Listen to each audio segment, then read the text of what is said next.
जी, मैं निश्चित रूप से उस कार्यक्रम में जाऊंगा। पासवान जी हमारे बड़े भाई थे, मेरे आदर्श थे, मैं उनको भगवान मानता था और आज पासवान जी की ही कृपा है कि आप मुझको इस चेयर पर बैठे हुए देख रहे हैं। तो मैं उनका ऋणी हूँ और हमारा और पासवान जी का तो खून का रिश्ता है। हम 3 भाई थे। ये मेरा दुर्भाग्य है कि आज बड़े भैया नहीं रहे, छोटे भाई नहीं रहे, मैं अकेले हूँ। वो तो मेरा फंक्शन है, मेरे भाई का फंक्शन है। चिराग पासवान जी मुझको घर देते नहीं देते, घर पर आते नहीं आते, फिर भी मैं इस कार्यक्रम में जाता, मैं जाऊंगा।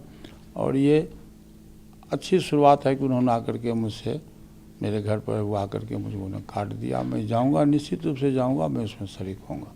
क्या इससे मान सकते हैं कि परिवार में जो है वो दूर हो सकती है? देखिए, पारिवारिक माहौल अलग है और राजनीतिक माहौल अलग है। परिवार को राजनीति से नहीं जोड़िए और राजनीति को परिवार से नहीं जोड़िए। दोनों दो चीज़ है। परिवार जो है, परिवार एक अलग है, राजनीतिक माहौल अलग है। ये पॉलिटिकल एजेंडा है, वो पारिवारिक इशू है। दोनों दो चीज़ है। सर, आपकी कुछ डिमांड भी रहेंगी सेंट्रल? जी, मेरा डिमांड यह है कि चूँकि स्वर्गीय पासवान जी देश के इतने बड़े नेता थे, दलितों के बहुत बड़े नेता थे वैसे, तो उन्होंने अपने राजनीतिक जीवन काल में दलित के लिए, पिछड़ी जाति के लिए, अकलितों के लिए, ऊंची जाति के जो गरीब लोग थे, सभी के लिए उन्होंने लड़ाई लड़ी और उन्होंने मंडल कमीशन भी दिलवाया, ऊंची जाति को 10% आरक्षण भी दिलवाया।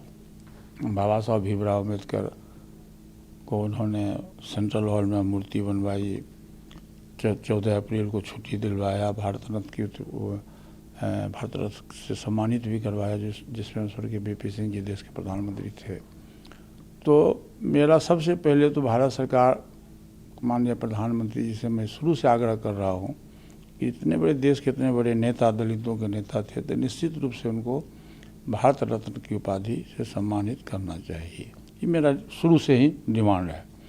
और दूसरा है कि बिहार सरकार में भी, बिहार के जो माननीय मुख्यमंत्री जी श्री नीतीश कुमार जी हैं, मैंने उनको भी पत्र लिखा और जाके स्वयं भी जाके मिल के मैंने कहा कि 1 नंबर पटना का 1 नंबर व्हीलर रोड जो है, जहाँ मेरा पार्टी कार्यालय है, वो 31 वर्ष से हमारे नाम से आवंटित है। पहले जब मैं बिहार सरकार का मिनिस्टर हुआ था, उसी समय मेरे नाम से आवंटित हुआ था और बाद में वो पार्टी कार्यालय के नाम से हो गया। और पासवान जी जब भी दिल्ली से जाते थे तो वहीं रुकते थे, एयरपोर्ट से उतरे, एयरपोर्ट के बगल में वहीं रुकते थे, वहीं खाते थे और वहीं से टोटल पॉलिटिकल कार्यक्रम भी होता था।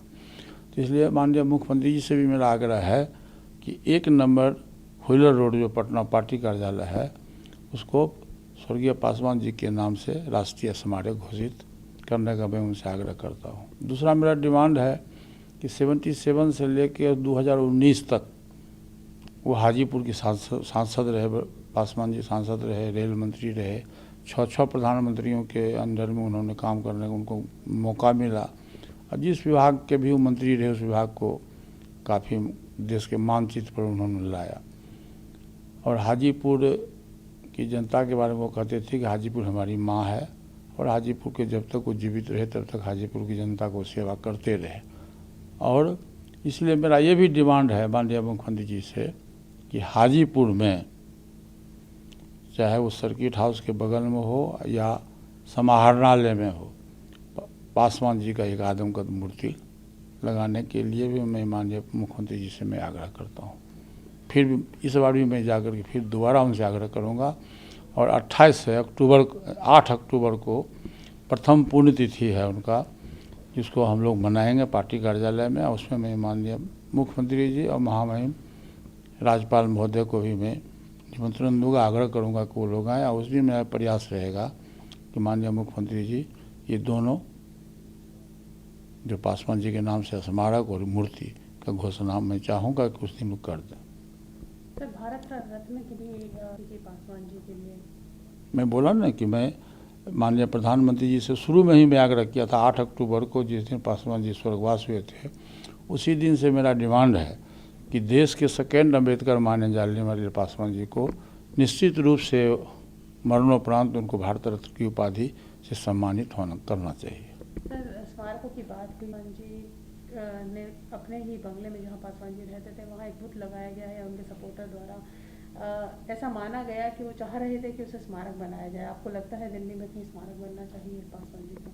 निश्चित रूप से पासवान जी का स्मारक बनना चाहिए दिल्ली में। देखिए जितने भी बड़े नेताओं का निधन हुआ, इवन बाबू जगजीवन राम जी का भी, डॉक्टर अम्बेडकर जी का भी, जितने भी लोग थे सभी लोगों के नाम से स्मारक बना, कहीं न कहीं स्मारक बना। तो ये मेरा अनुरोध है भारत सरकार से कि निश्चित रूप से पासवान जी इतने बड़े देश के नेता हैं तो दिल्ली में कहीं न कहीं उनका स्मारक बनना चाहिए। सर, बिहार की राजनीति पे अगर बात, भगवान जी लालू प्रसाद यादव से भी मिले हैं और तेजस्वी यादव से बहुत नज़दीकियाँ समझ आ रही हैं दोनों की। आपको लगता है कि दोनों में गठबंधन हो सकता है और इसका बिहार की राजनीति पे क्या? देखिए ये तो व्यक्ति बलवान नहीं है, समय बलवान होता है। मिलना जुलना कार्यक्रम राजनीति में सब चलता है। अब मिलने जुलने से उसका कोई अर्थ गलत नहीं लगाना चाहिए। जब समय आएगा, परिस्थिति, बस उस समय क्या परिस्थिति होता है उसके आधार पर तय होगा। अभी तो चिराग पासवान जी से आप पूछेंगे कि चिराग पासवान जी का झुकाव किधर है।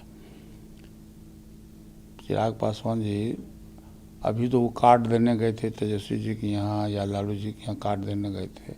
भविष्य की रणनीति और राजनीति क्या है ये मुझसे जो आप पूछ रही हैं इससे बेहतर होगा कि आप चिराग पासवान जी से पूछिए।